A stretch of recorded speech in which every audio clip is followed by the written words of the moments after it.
Jacques, est-ce que tu peux nous dire, il y a 1 an et demi, qu'est-ce qui t'est arrivé?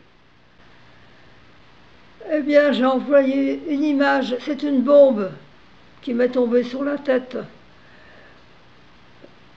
à l'issue d'un examen qui se voulait routine.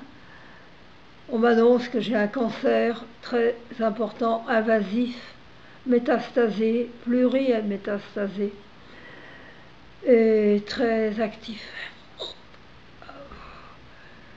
Je dis une bombe. Et tout de suite, je me suis dit, mais c'est pas possible. Et puis, je me ressaisis, je me dis, ça y est, ça c'est le Golgotha, ça c'est vraiment terrible. Mais il y a la résurrection après. Alors, il a beau être dur, invasif, il faut être plus fort. Et le Seigneur m'a tout de suite orienté vers cette certitude qu'il est avec moi comme il a été toute ma vie à côté de moi. Dans un compagnonnage, je parlais avec lui, il me répondait et j'ai avancé comme ça tout au long de ma vie. Je suis allée à l'Eucharistie en me disant, il va m'expliquer, il va être avec moi, ça va aller mieux.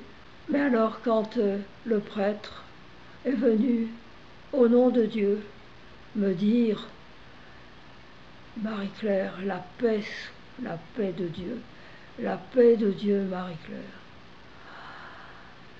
Mais ça a déboulé sur moi comme ça a rempli l'église. C'était tellement, tellement, tellement fort que je suis sortie. Je suis sortie pour respirer la paix de Dieu. Et j'ai très vite senti que c'était lui qui allait conduire les événements.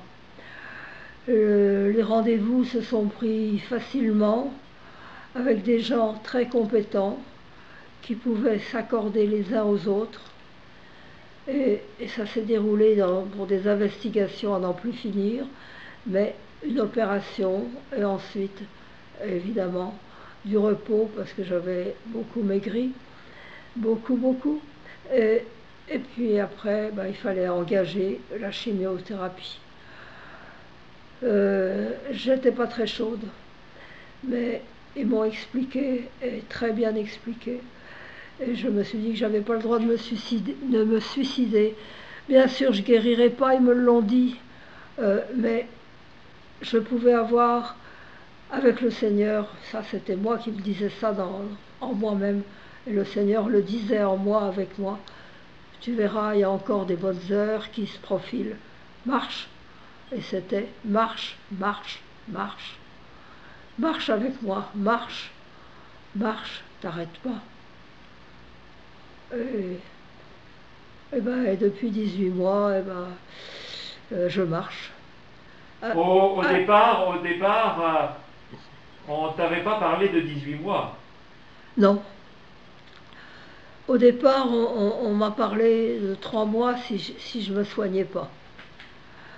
Et puis, si je me soignais, si j'acceptais la chimiothérapie, eh bien, on pouvait enchaîner, on pouvait espérer décembre, c'est-à-dire 1 an.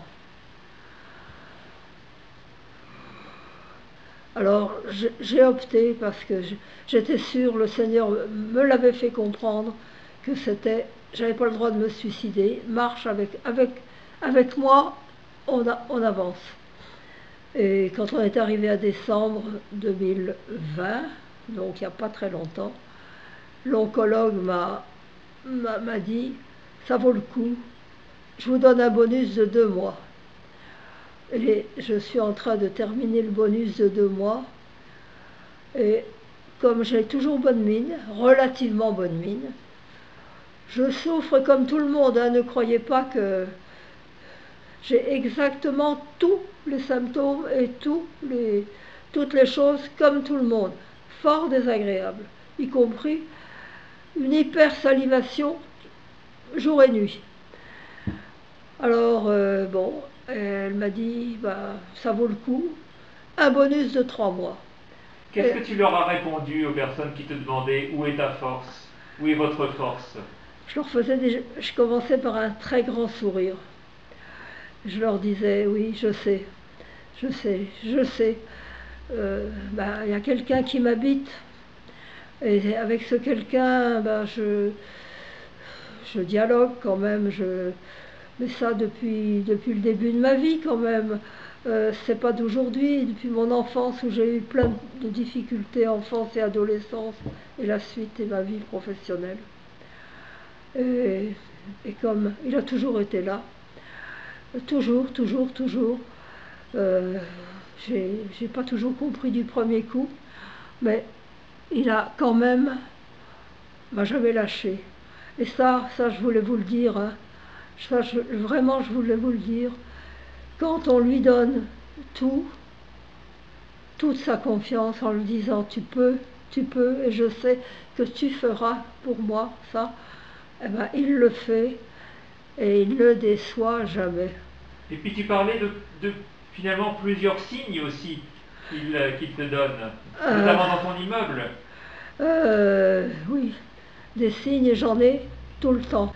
Pendant ces 18 mois, des voisins, ou même d'en dessous, ou même d'au-dessus, qui descendent, ou qui viennent m'apporter une tranche de bûche de Noël, parce que vous êtes seul, et puis elle est bonne, vous allez voir, elle est bonne.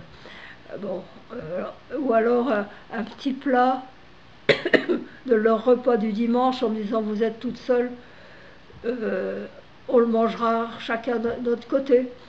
Ou bien une voisine qui, ayant appris que ma femme de ménage était indisponible pour maladie, m'a s'est proposée pour venir faire le ménage.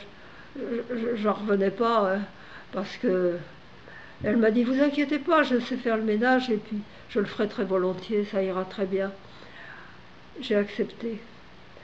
Et puis il y a 2 jours, on sonne à ma porte, il y a une maman qui vient avec un petit de 18 mois dans les bras et un autre de 6-7 ans.